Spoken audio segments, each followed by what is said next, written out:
father too, right? I am. What's This that? is recording you. That's recording me? Don't You're say gonna put anything that incriminating. on? Yeah. All right. Or just pause it if you're going to. Okay. Got it. All right. Eric's a good father too. Actually, Eric thinks of himself like this. Let me show you this slide. This is what Eric thinks of himself as a dad. So, where are we here? Uh-oh, did I lose? There we go. Let me show you this. That's what he thinks of himself as. And that's what he's going to be doing with his girls. Right? You just like the awesome dad and fly along there. But actually, this is probably more the truth for you. Okay? That's true.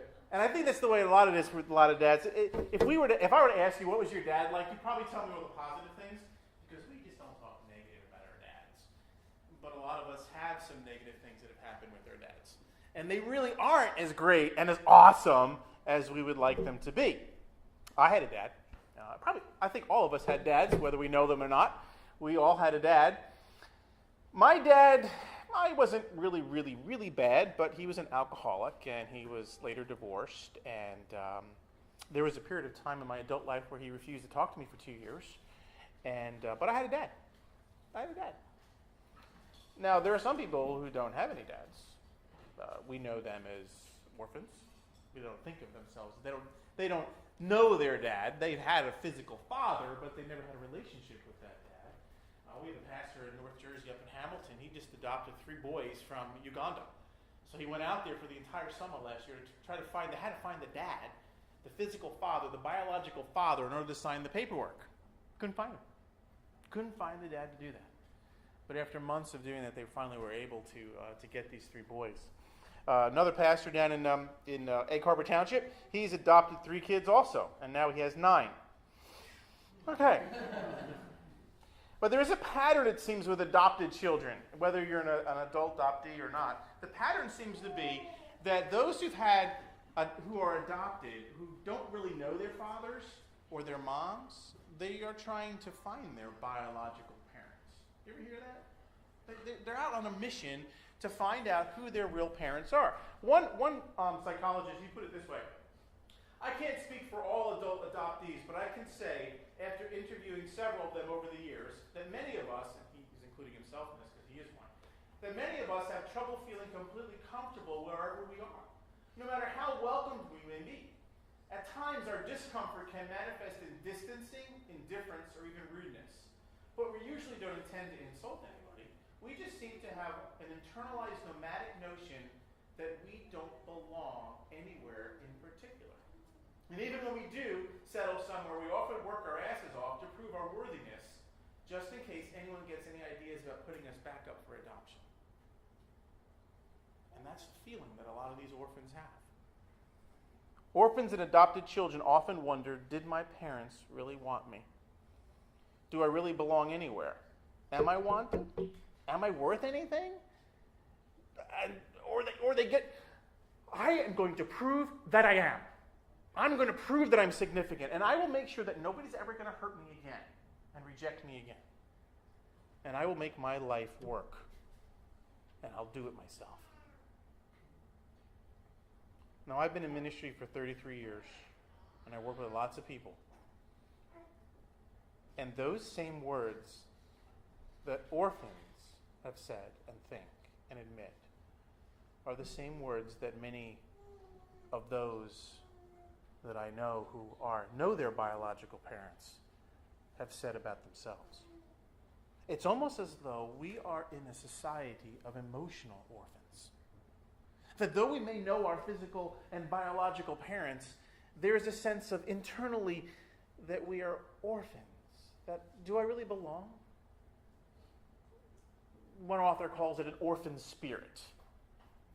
And maybe it's because some of our parents are overbearing, or they were alcoholic, or they were abusive, or they were just distant, or they were too close and hovering over us all the time. And even the good fathers because they're not really completely perfect, they tend to grate and scrape our hearts just enough to cause some damage to us. Do I really belong anywhere? Am I really important? Do I have anything to offer the world? Am I safe? Will I be accepted? Secure? Significant anywhere?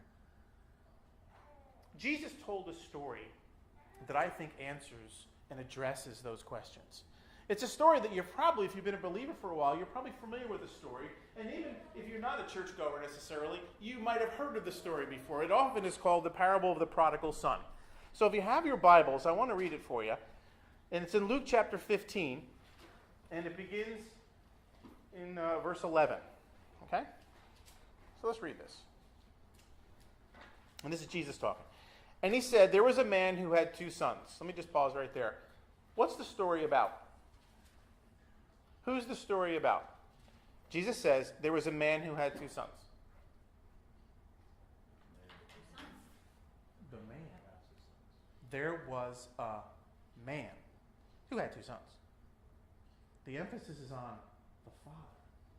See, we often think this story is all about the prodigal son or about the 2 sons, but the story is about the father. It's about the father. Let me go on, and then I'll show you how that fits into the overall context. And the younger of them said to his father, Father, give me the share of property that is coming to me. And he divided his property between them. Not many days later, the younger son gathered all he had had and took a journey into a far country, and there he squandered his property in reckless living. And when he had spent everything, a severe famine arose in that country, and he began to be in need. So he went and hired himself out to one of the citizens of that country, who sent him into his fields to feed pigs. And he was longing to be fed with the pods that the pigs ate, and no one gave him anything. But when he came to himself, he said, how many of my father's hired servants have more than enough bread, but I perish here with hunger? I will arise and go to my father, and I will say to him, Father, I have sinned against heaven and before you. I am no longer worthy to be called your son. Treat me as one of your hired servants. And he arose and came to his father.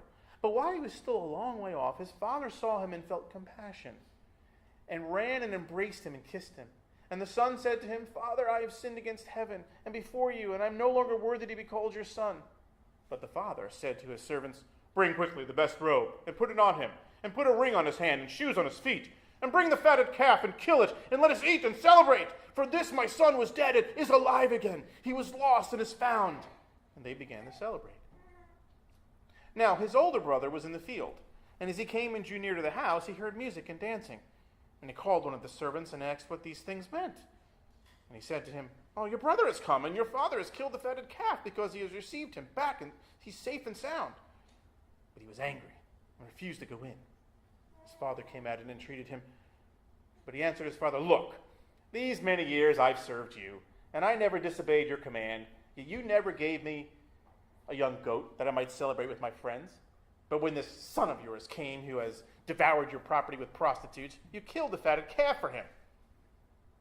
And the father said to him, Son, you're always with me, and all that is mine is yours. It was fitting to celebrate and be glad, for this brother was dead and is alive. He was lost and is found. Well, like I said earlier, this story is about the father. It's about not the 2 sons, but about the father. When Jesus says there is a man. There is a father who has 2 sons. And this father that we're looking at here, it's interesting that in the overall context of Luke chapter 15, Jesus is contrasting what the religious people think God's like and what God is really like. That's the whole purpose. And so he gives them 3 stories, and this is the pinnacle of that story. And what he points out is there is a father who wants us. There's a father who wants us. Now, I grew up with a lot of misconceptions about Christianity. I don't know if I was necessarily taught them or kind of learned them by osmosis or whatever. But this is what I thought Christianity was. Follow the rules, do the rituals, be a good person, and be religious. That's it. That's what I'm going to be.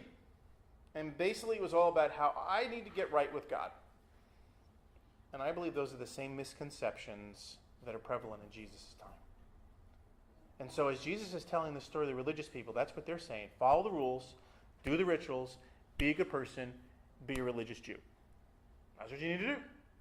And at that time, there was a distinct difference between those who were the religious and those who were considered the sinners.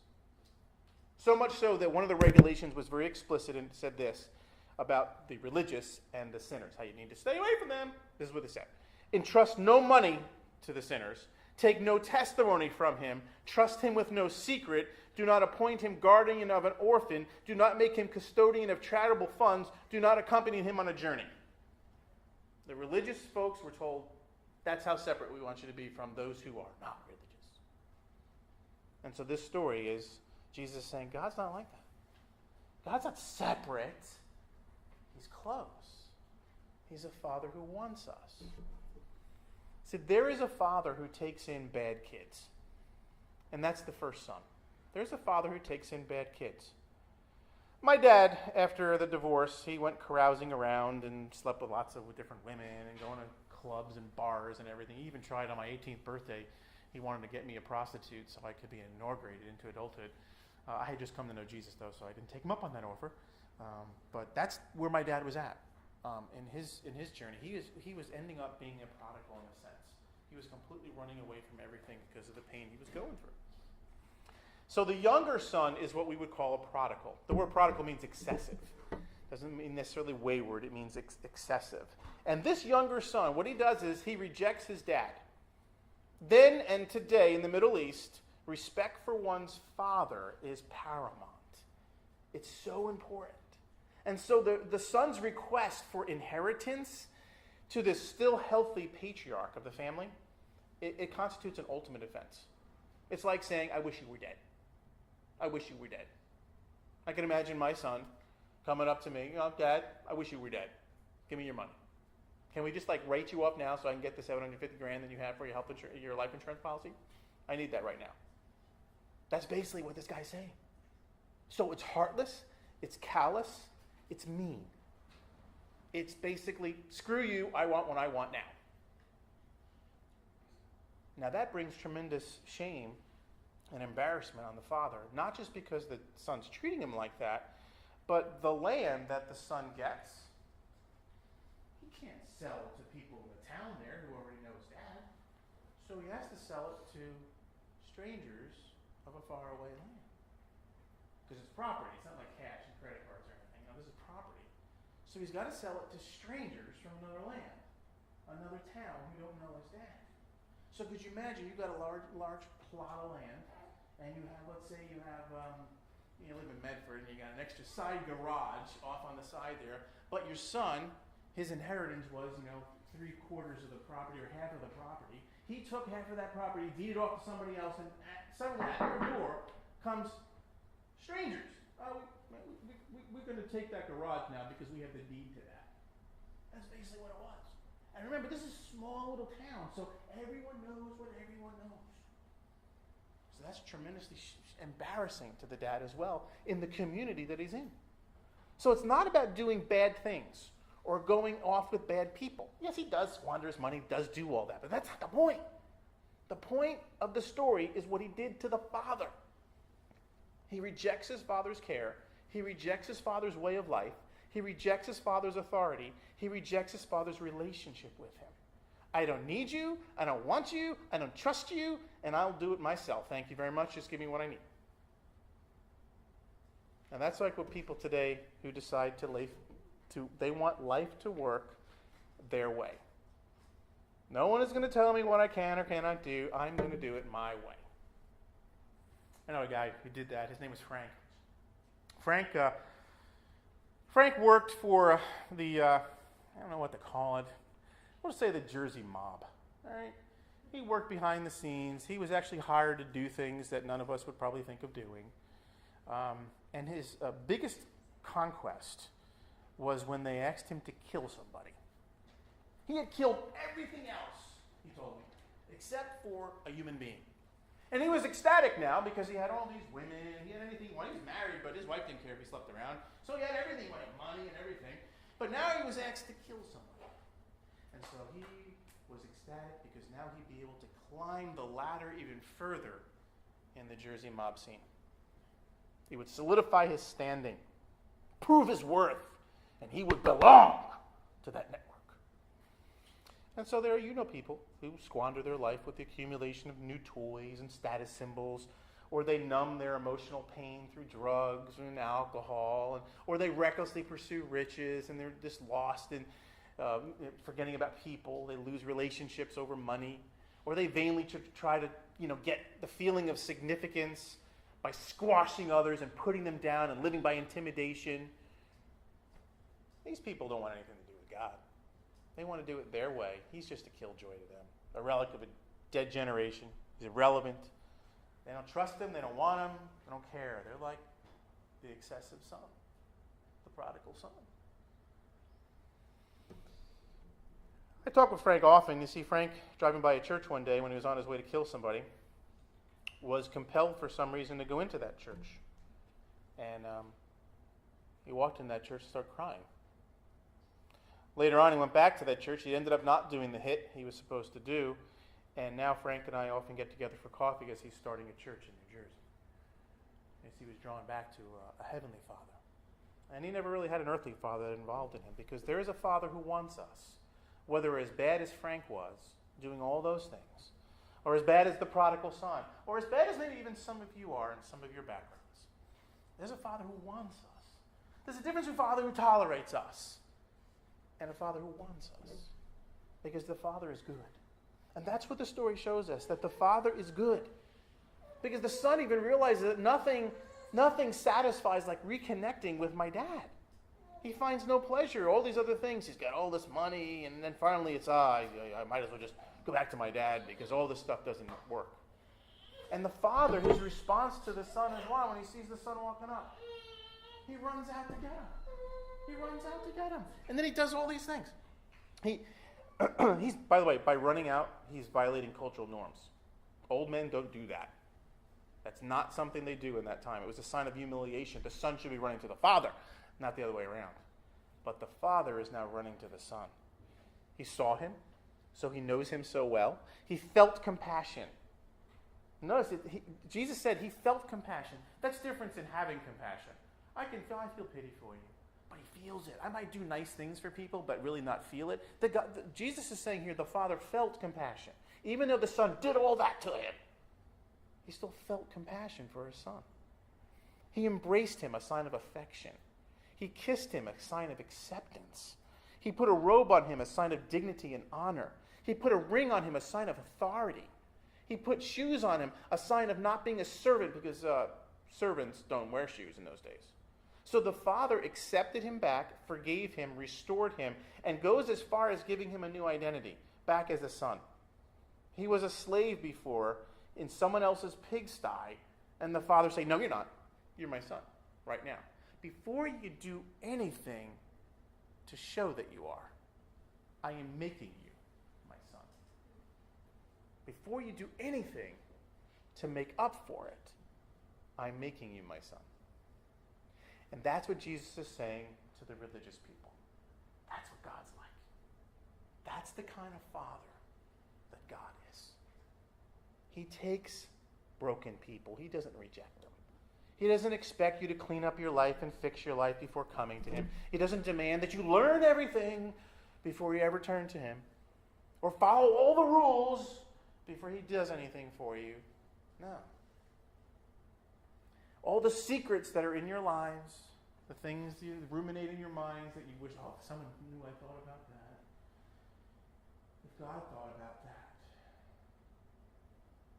he might reject me. A couple weeks ago, we were at our district prayer conference with all the other pastors and their wives, and there was a time of prayer in the end, and Julie, my wife, had gone up to pray for a woman. And the woman ended up telling her some very private things, and she said to her, I've never told anyone these things before. I've never even confessed it to God. And there was freedom that night as she did. And the Father didn't reject her. Instead, she felt complete freedom as she finally revealed the secrets of what was going on in her life. See, God's not surprised by what you've done. The deepest, darkest thing that you have hiding onto, he's not surprised by it. That's what Jesus died for. There is a Father who takes in bad kids. The Father wants us. And not that you take in bad kids, but there's a Father who takes in compliant kids. That's the older son. And the older son is proud. Now, I don't mean the good pride. He also rejects the Father, but in a different way. And this is important because that's what the story is about. It's the relationship of the Father to the sons and how the sons respond to him. The younger son, I'm going to do it my way. Give him my stuff, I'm off my own. But the younger son, the older son, he's the one that's always there, always does what he's supposed to do. He rejects the father. It's not a blatant fist in your face. It's subtle. And it's hidden in his heart. And it's always been there. But because of what happens with the younger son and how that father reacts, it creeps out. See, by refusing to join the party, if you remember the older son, he didn't go into the party, he refused to go in there. And arguing with his dad outside, that's a huge sign of disrespect. Hospitality is of extreme importance in the Middle East and in that day and age especially. And you know who was supposed to be in charge of all social gatherings in the household? Not the mom, not the dad. The older son was to be the host. Who is not hosting this party? The older son. And where is he? He's out working for the dad. I'm doing this for you. I'm working hard. Does that sound like a son or a slave to you? It sounds like a servant to me. When addressing the father, he should have said, Father. But instead, he just says, look! That's disrespectful. It's not the way, it's a sign of arrogance. It's almost as though he's saying, I know better than you, Dad. This is what you need to do. Look. This is what, and see what's creeping out? This is the older son who's done everything right all his life. But it's coming out now. You can see what his heart's really, what's going on inside of his heart. He even accuses the younger brother of devouring your property with prostitutes. How did he know that? How did he know that his younger brother was devouring the property of prostitutes? Jesus doesn't even say that about what he did. And how's the older brother ever find that out? There's no texting. There's no internet. Oh, son of the great father in this land did this. It's headline. No. No one hacked the emails and there was no wiki stuff going on. No. So how did he know? Might have he assumed it because that's what he would have done? And those are the fantasies of his mind? Maybe. Because something's not right inside this older son. All the years at home, all the working in the fields, all the striving, and now he's bitter. And all he's doing is comparing and criticizing. All this cynicism, all this resentment, and all this anger is spilling out of the older son. The younger son's sins, they're all external. They're all out there. But the older son, it's all in here. He's home, but he's an orphan. He's home, but he's an orphan. One author, he says, talking about an orphan emotionally for us as Christians, he says, living like an orphan means struggling constantly with the fear of trusting. It is a life of independence where you believe you are completely on your own. It means living in a state of agitated resistance against people who do not think like you. When you live your life as if you don't have a home, you see every person, even loved ones, as a potential threat or enemy to your independence. The older son thinks that the work he's doing is more important than having a relationship with his dad. If he really knew the father, if he really knew his dad, he would know how the dad would have responded. But he didn't. Because he was right there, but there was something missing in that relationship. He was right there and he missed out. Instead, it was all about the work. It was all about what I'm doing in the fields for you, about what I deserve. And so he's really trapped. He's really living not like a son, but he's living like a slave. I think this is a lot like people today who try to make life work the right way. They're the good people. Maybe some of us. We're going to do it the right way. I'm going to be religious. I'm going to make sure I do all the right things, live by a moral code or live by a Christian code. And it's all about staying in line then. Act right, do right, be good, work hard, be a good Christian. I don't want bad things to happen to me, so I'll do good things. I don't want to get arrested, so I follow the law.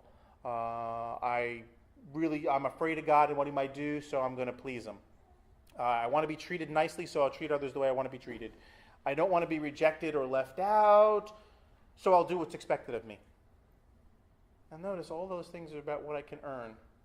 and what I get, and I'm trying to be accepted, I'm trying to make myself worthy, or I'm trying to show myself as being important. The father isn't fair. The older son is like, God, the father's not fair. You're not being fair. It's not right. I'm following all the rules. Yet he's getting all the good stuff. But if the father was fair like we think of fair, then he would not, neither son would be around. Instead, the father's gracious. He's gracious. The father actually goes out of his way for the older son too. And these are important things. He could have sent his servant to go talk to the. I mean, he's in the middle of a party, but he doesn't send his servant. Go get my older son. No, he goes and leaves the party to go talk to his older son and have this dialogue. So he cares enough even for his older son. He treats him with tenderness. Even after the son says, look, this is the way it is, he says, son, that's a Greek word for endearment. Jesus chose that word. It's just like, son, child, you're mine. You're always with me, and all that I have is yours. He doesn't meet the son's anger with anger. He doesn't meet his cynicism with cynicism, or mockery, or disdain, or orders. He meets it pleading with love and gentleness. The father came out in verse 28 and entreated him, or begged him. He reminded him, everything I have is yours. You're welcome to come in and experience everything. You're always welcome, but you missed it. You weren't there. Now, this is foreign to us in the United States because we're always into performance. From a childhood onward, probably all of us in some way, direction, or other, we have been told, obey your parents, do your homework, be a good boy or girl so people like you, excel in sports, music, school, art, making money, whatever you want. I mean, it's just, you basically can do anything you put your mind to. But you got to put your mind to it. And so we have this performance-oriented mentality in the United States, and it overflows into our Christianity, like I said before. Follow the rules, do the rituals, be a good person, be religious. And we end up doing all the right things, but missing out on the Father. Hey, look, maybe some of you are tired of doing the right things. Maybe you're resentful of those who get away with things, who don't do the right things. Maybe you're keeping the Father at arm's length because you're afraid of something about him, or maybe about yourself. Maybe you're just doing enough to get by to be an acceptable Christian. Or maybe you're angry with God. That's something that's happened. Or maybe you're guarded about your failures, refusing to let others or even God know about them because it means that you're worthless. Maybe you've been a believer since youth. You've been involved in ministry, church, reading the Bible, praying every day. But there's something missing. And you know it. There's something in your heart that's saying there's more to this thing about God. And you're missing that intimacy. Or maybe there's not this depth that's there. Or you see other people really get emotional about God. They're just fanatics. But then there's something inside of you that yearns. I wish I could feel like they feel. Maybe you're going through the motions. You've learned to mime what it is to be a good Christian. But you don't really let the Father in. Because you're still trying to prove yourself. To him. To someone else. Or maybe to yourself. And all the while the Father is saying, like to the older brother, there's no reason for you to work. Just be with me. There's no reason to prove yourself. I already accept you. There's no reason to try to earn my blessing. Just ask for it. I'm here. I want you. Come home to me. You know, Jesus leaves the story unfinished. It kind of just plops there. There's no ending to it. We don't know what happens to the older brother. And we don't really know what happens to the younger brother either, other than the party. Will the son, it's like one of those cliffhangers for television series, you know? It's like, oh no, what will happen now? I got to wait a whole season to find out. What's going to happen? Will he abandon his father? Will he become the prodigal then? Will he accept the extravagant gift that the father is offering to come into a relationship with him? Will he stick to the terms of the deal and exclude himself from the life of living with the father and just kind of do all the good things and suck it up? We don't know. I think it's because it's supposed to extend to our lives. Because whether you're the prodigal or you're the compliant, whether you're the good or the bad son, the Father is saying the same thing. I want you. I want you. I don't want your good works. Like Eric pointed out, those two piles. I know the bad stuff. I know the good stuff, but I don't care about that. I want you. Can we just have be friends? I want you. And so there is a Father who wants us. There's a Father who wants us.